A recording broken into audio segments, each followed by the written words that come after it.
Hola, som en Fini i en Carles, som mestres d'Educació Física a l'Institut Guttmann, que és un hospital especialitzat en el tractament i la rehabilitació de les persones amb gran discapacitat física d'origen neurològica, i dintre del programa de rehabilitació fem servir l'educació física i l'esport com a eina rehabilitadora. D'acord, una de les activitats que està dins del programa d'educació física, concretament educació física infantil, tenim les jornades inclusives a través de l'educació física, que és el Muta i Veuràs.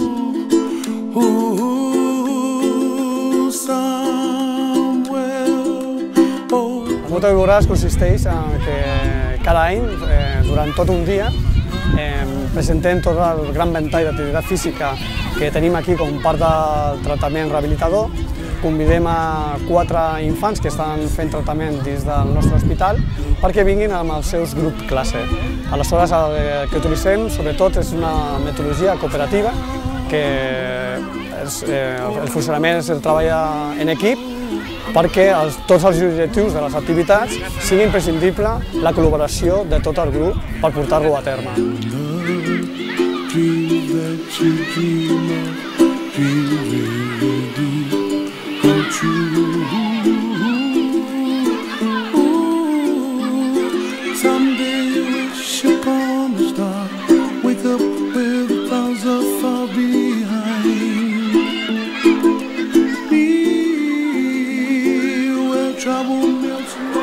Es fa amb la col·laboració també de la Federació de Discapacitats Físics i bueno, és una jornada molt interessant. Tot el que sigui esport per totes les persones és bo, realitzar-ho i tal.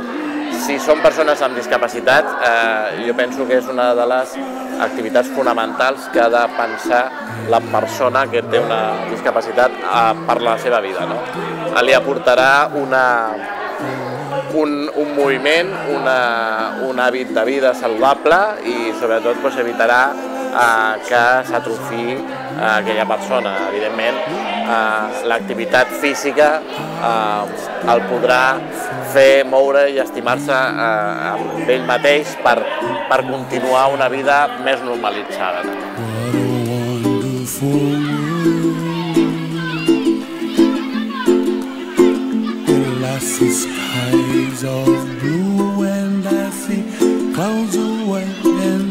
L'objectiu que busquem en aquesta jornada és que cap nen es quedi sense fer educació física a l'escola i que els nens amb discapacitat física participin activament d'aquestes sessions.